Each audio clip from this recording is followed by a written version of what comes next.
জয় গুরু। খামখেয়ালি প্রাণ চ্যানেলে আপনাদের স্বাগত। আজ আমরা পড়ব ভাবের সাধন ও প্রেমোন্মাদ। জয় গুরু। গৌহাটি হইতে বাহির হইয়া নিগমানন্দ আমিনগাঁও লালমনিরহাট হইয়া কলিকাতা আসিলেন এবং হাওড়া হইতে একছাড় উজ্জয়িনী আসিয়া উপস্থিত হইলেন। গৌহাটি হইতে বিদায়কালে যজ্ঞেশ্বরবাবু তাহাকে উজ্জয়িনী পৌঁছিবার খরচ দিয়া দিয়াছিলেন। সুতরাং নিগমানন্দের পায়ে হাঁটিয়া পথ চলিতে হইল না। রেল যোগে যথাসময়ে কুম্ভ সম্মেলনীতে উপস্থিত হইলেন। সেখানে পৌঁছিয়া দেখিলেন সিঙ্গেরি মঠে জগৎগুরু শঙ্করাচার্যকে সভাপতি করিয়া এক স্থানে প্রায় ১৬০০ পরিমাণ ভারতের প্রধান প্রধান সন্ন্যাসী মিলিত হইয়া এক সভা করিয়া বসিয়া আছেন। সর্বোচ্চ মঞ্চে জগৎগুরু শঙ্করাচার্যের আসন দেওয়া হইয়াছে। তন্নিম্নে উচ্চ আসনে অন্যান্য সন্ন্যাসীগণের স্থান দেওয়া হইয়াছে।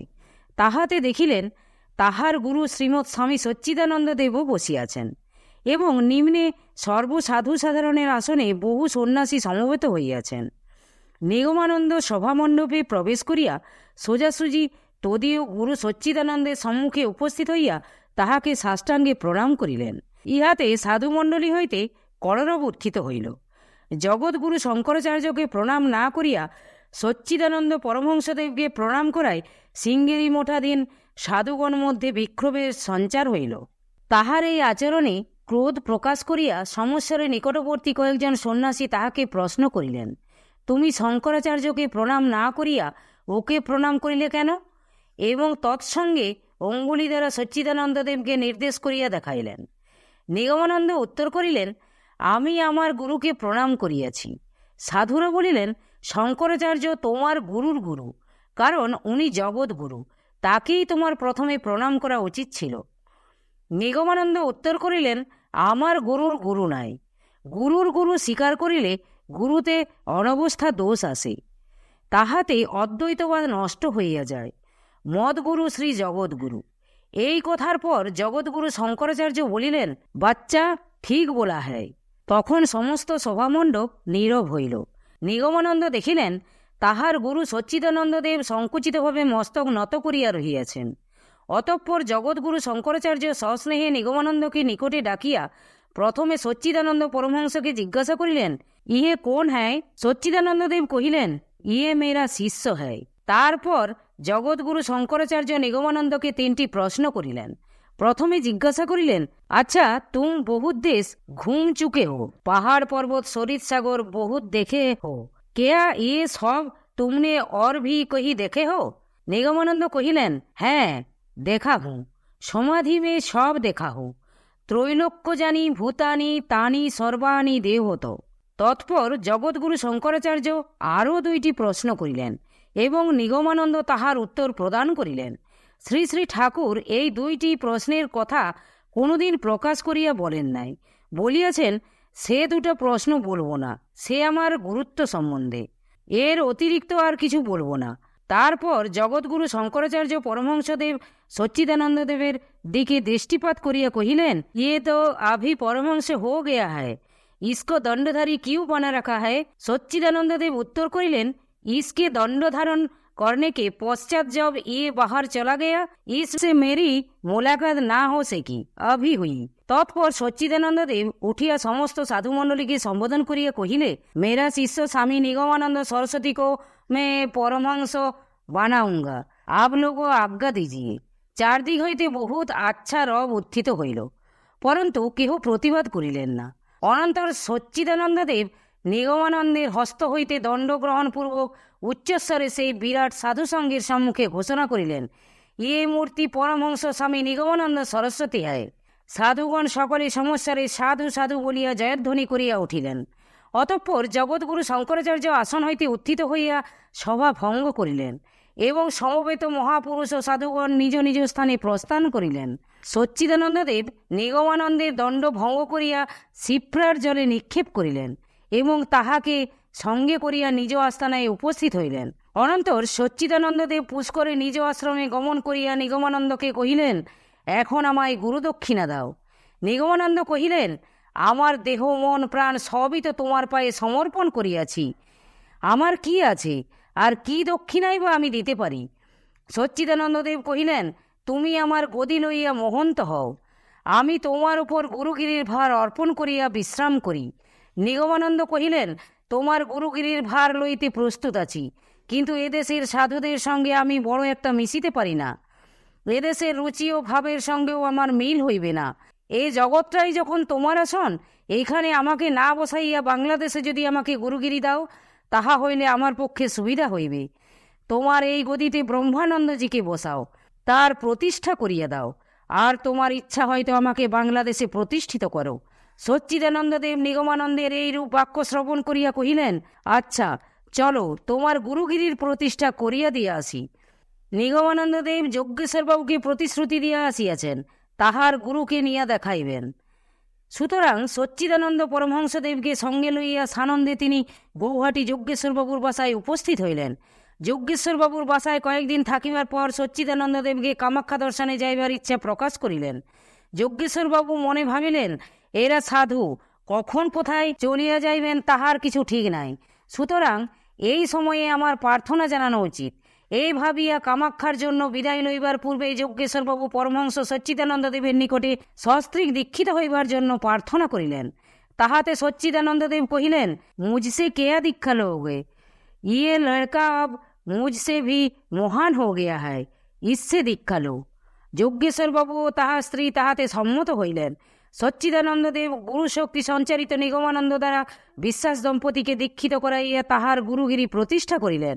যজ্ঞেশ্বর বিশ্বাস ও তাহার স্ত্রী মৃণালিনী দেবী পরমহংস নিগমানন্দদেবের প্রথম দীক্ষিত শিষ্য হইলেন। অতঃপর সচ্চিদানন্দদেব নিগমানন্দ সহ কয়েকদিন কামাখ্যা পাহাড়ে অবস্থান করিলেন। একদিন নিগমানন্দ তাহাকে লইয়া বাংলাদেশে যাইবার প্রস্তাব করিলেন। সচ্চিদানন্দদেব তাহাতে কিছুতেই সম্মত হইলেন না। বাংলাদেশে গেলে ব্রহ্মজ্ঞান নষ্ট হইয়া যাইবে, এই সংস্কার হিন্দুস্থানী অনেক সাধুর ন্যায় তাহারও ছিল, এবং সেই সংস্কার বসেই তিনি বাংলায় যাইতে রাজি হইলেন না। পরন্তু একাকী ব্রহ্মপুত্রের তীর ধরিয়া অনির্দিষ্ট স্থানাভিমুখে যাত্রা করিলেন। নিগমানন্দকে কহিয়া গেলেন, যথাসময়ে তোমার আহ্বান আসিবে, তখন বাংলায় যাইও। নিগমানন্দ কামাখ্যা হইতে গৌহাটি আসিয়া যজ্ঞেশ্বরবাবুর বাসায় 2-3 দিন রহিলেন। তারপর কাশী অভিমুখে যাত্রা করিলেন। যজ্ঞেশ্বরবাবু তাহাকে খরচ দিয়া দিলেন।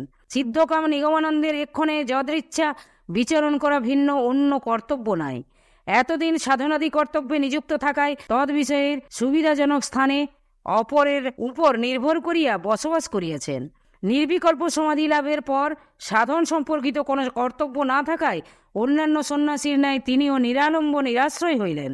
সুতরাং যজ্ঞেশ্বরবাবু ও তাহার স্ত্রীর অনুরোধে তাহাদের বাসায় কয়েকদিন অবস্থান করিয়া পুনঃ তথা হইতে বহির্গত হইলেন। জীবন ধারণ জন্য ভিক্ষাবৃত্তি গ্রহণ কিংবা অন্যের গলগ্রহরূপে অবস্থান করা নিগমানন্দ চিরদিনই অসঙ্গত বোধ করিয়াছেন। সুতরাং দুমুঠা অন্ন ও বাসস্থানের জন্য সংসারের ন্যায় উদ্বিগ্ন থাকিতে না হয়, এই অভিপ্রায়ে তিনি ভগবতী অন্নপূর্ণার অধিষ্ঠান ভূমি তীর্থরাজ কাশী ক্ষেত্রাভিমুখে যাত্রা করিলেন। তার পরের ঘটনা তাহার নিজের মুখেই শুনুন। বিগত উজ্জয়িনী কুম্ভে শঙ্কর মঠের মহান্তগণ আমাকে পরমহংস উপাধি দিলেন, আর আমায় পায় কে? আমি পাশ্চাত্য ও প্রাচ্য বিদ্যায় শিক্ষিত, তাহাতে যোগী এবং ব্রহ্মবিদ্যাবিদ পরমহংস। সুতরাং মনে ভাবিলাম আমি আর মানুষ নই, একজন কিষ্ট বিষ্টুর মধ্যে গণ্য হইয়াছি। ইহার অল্পদিন পরেই কাশী আসিলাম। সে বৎসর কাশী অঞ্চলে ভয়ানক দুর্ভিক্ষ। কাশীতে বহু লোক আহারাভাবে মারা যাইতেছে। দুর্ভিক্ষ পীড়িত কঙ্কাল বিশিষ্ট মনুষ্যগণ রাস্তায় রাস্তায় ঘুরিয়া বেড়াইতেছে। পূর্বে শুনিয়াছিলাম কাশীতে কেহ অভুক্ত থাকে না। আমি ভাবিলাম এই বুঝি অন্নপূর্ণার কাশী, তিনি নাকি সশরীরে এখানে বর্তমান। আত্মাভিমান এইবার 16 কলায় পূর্ণ হইল। কেননা পূর্বেই বলিয়াছি, দেব দেবী বা তীর্থাদিতে আমার বিশ্বাস নাই। আমি ভাবি সর্বব্যাপী ভগবান কোনো নির্দিষ্ট স্থানে আমার মতো হাত পা বিশিষ্ট হইয়া থাকিবেন কেন? তবে তীর্থভ্রমণে প্রকৃতির ভিন্ন ভিন্ন শোভা ও সাধু মহাত্মাদের সহবাসে চিত্তশুদ্ধি হইতে পারে। বড় বড় শাস্ত্র কিতাবে পড়িয়াছি ও সাধুদিগের দোহাতে শুনিয়াছি, তীর্থাদির জলে স্নান করিলে যদি মুক্তি হইত, তবে জলচর পশু পক্ষীগণও মুক্ত হইবে। কাশীর বর্তমান অবস্থা দর্শনেও সেই ভাবের পোষকতা করিল। আমি একজন পণ্ডিতকে জিজ্ঞাসা করায় তিনি বলিলেন, কাশীবাসীর পক্ষে যাহা হোক, অভ্যাগত ব্যক্তি কখনো কাশিতে অভুক্ত থাকে না। ভাবিলাম আমি অভ্যাগত প্রাতেই কাশি পৌঁছিয়াছি, অদ্য আমি কিছুই আহার করিব না, দেখি অন্নপূর্ণা আমার আহারের কোনো বন্দোবস্ত করেন কিনা। এইরূপ আত্মাভিমানে পূর্ণ হইয়া আমি গঙ্গার ঘাটে একটি মাচানের উপর ইষ্টচিন্তায় নিযুক্ত হইলাম। সন্ধ্যার প্রাক্কালে গঙ্গা তীর কোলাহলে পূর্ণ হয়, অনেকে স্নান করেন, ব্রাহ্মণ পণ্ডিতগণ সন্ধ্যা বন্দনাদি করিতে আসেন। এই সময় একটি বৃদ্ধা নিকটে আসিয়া, সাধু বাবা, আমার এই খাবারের ঠোঙাটা আপনার নিকট থাকিল, নিচে রাখিলে বানরে বা কুকুরে খাইয়া ফেলিবে, আমি স্নান করিয়া লইয়া যাইব। এই বলিয়া শালপাতায় প্রস্তুত ও শালপাতা ঢাকা ঠোঙা রাখিয়া গঙ্গায় স্নান করিতে নামিলেন। বৃদ্ধার বয়স ৮০ বৎসরের কম হইবে না। লোল চর্ম, শিথিল দন্ত, সোনলুড়ির মতো পক্ককেশ, একখানা নিতান্ত ময়লা মোটা কাপড় পরিধান। বুড়ি স্নান করিতে নামিলে আমি আপনভাবে ভোর হইয়া গেলাম। যখন প্রকৃতিস্থ হইলাম তখন প্রায় রাত্রি ৯টা বাজিয়া গিয়াছে। গঙ্গার তীরে আর একজন লোকও নাই, কিন্তু বুড়ির খাবারের ঠোঙাটি যথাস্থানে পড়িয়া আছে। ভাবিলাম বুড়ি বোধহয় ভুলিয়া গিয়াছে। আবার মনে হইল, যে স্থানের লোক সাধুর লোটাটি পর্যন্ত আত্মসাৎ করে, একটি পয়সার জন্য ১ মাইল একজনের পশ্চাদ্ধাবিদ হয়, তাহারা কি ইহা ভুলিয়া যাইবার লোক? একবার কে যেন মনের সহিত মিশিয়া বলিল, অন্নপূর্ণা তোমার আহারের জোগাড় করিয়া দিয়াছেন। অমনি সমস্ত শরীরটা শিহরিয়া উঠিল, বুকের ভিতর দুরুদুরু করিতে লাগিল। বুড়ি আসিবে আশায় অনেকক্ষণ বসিয়া রহিলাম, কিন্তু কেহ আসিল না। তখন ভয়ে ভক্তিতে ধীরে ধীরে ঠোঙার আচ্ছাদনপত্রটি উঠাইলাম। আশ্চর্য ব্যাপার, ৮টি সীতাভোগ। এখানে সীতাভোগ আদৌ পাওয়া যায় না, বিশেষত এদেশিয়া বৃদ্ধার নিকট সীতাভোগের অস্তিত্ব অজ্ঞাত। আমার সর্বশরীর শিথিল হইয়া গেল, চক্ষু কর্ণ দিয়া আগুন বাহির হইতে লাগিল, যেন হৃদয়ের সমস্ত গ্রন্থিগুলা এলাইয়া পড়িল।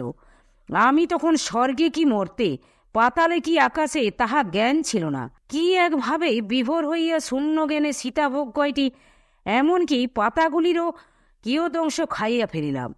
কে যেন দূর হইতে বলিল, অমন হয়? আমার চমক ভাঙিল, আমি বালকের ন্যায় কাঁদিয়া ফেলিলাম। কাঁদিতে কাঁদিতে উচ্চস্বরে বলিলাম, জগজ্জননী, আমি অজ্ঞান, ইতিপূর্বে জ্ঞান সম্বন্ধে কখনোই অভাব অনুভব করি নাই। সমস্ত রাত্রি হর্ষে বিষাদে আবেগে উদ্বেগে কাটাইলাম। ভোরে একটু নিদ্রা আসিলে স্বপ্নে ওই বৃদ্ধা নিকটে আসিয়া বলিলেন, তুমি দেব দেবী মানো না, ভগবানের শান্ত ও সাকার ভাব মানো না, মূর্খ। যিনি দেব দানব মানবাদী শান্ত জীব এবং কোটি কোটি সাকার জগৎ সৃষ্টি করিয়াছেন, তাহার পক্ষে কোনো মূর্তি ধারণ এত অসম্ভব কিসে? সর্বদা মনে রাখিবে, তিনি অখণ্ড মণ্ডলাকারে চরাচর ব্যাপ্ত এবং সর্বশক্তিমান। তাহা হইলে জগতে আর অসম্ভবের অস্তিত্বই দেখিতে পাইবে না।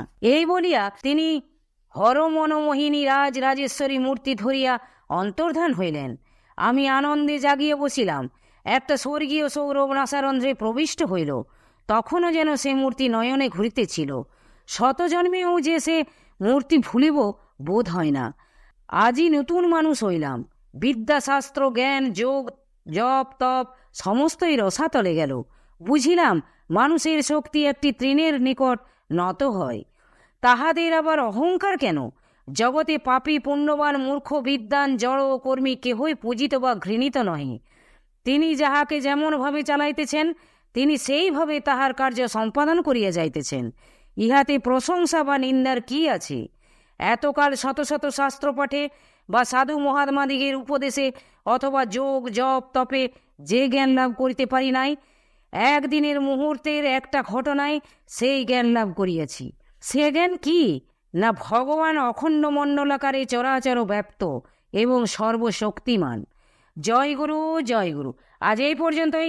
যদি আপনাদের ভালো লেগে থাকে তাহলে চ্যানেলটিকে সাবস্ক্রাইব করে সাথে থাকবেন। জয় গুরু, জয় গুরু।